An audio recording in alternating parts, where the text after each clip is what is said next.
Global demand for cobalt is growing, and that growth is driven in large part by electric vehicles. In 2024, EVs accounted for something like 40% of global cobalt use. To meet that demand, one company in particular is expanding its production and processing of cobalt. That company is Tenke Mining in Lualaba province in the Southern Democratic Republic of the Congo. Copper cobalt ore is mined at TFM, but critically it's also processed into refined cobalt hydroxide. In 2022, TFM began building a new processing facility called 30K. And it's called the 30K facility because it's capable of processing 30,000 tons of mixed copper cobalt ore every single day. This is a really massive facility. It's the size of 500 football fields, and it was built almost literally in the backyard of Manomapia, a neighborhood in the city of Fungurume. Basically, from the moment that it was built, people in Manomapia began complaining about really serious respiratory and maternal health impacts that they attributed to pollution from the 30K facility.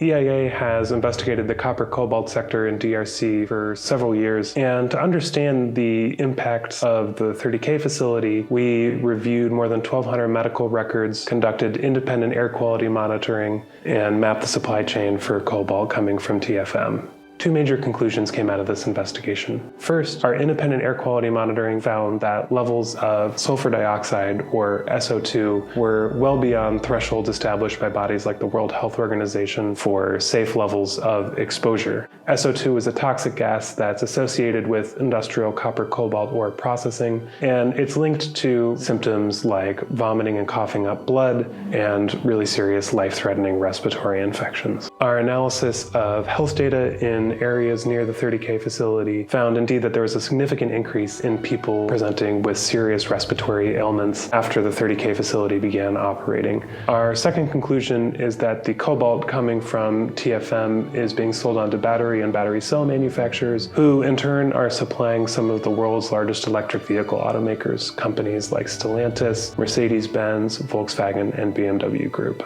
Clean cars shouldn't mean poisoned communities. There are ways out of this. You can read the full report on our website.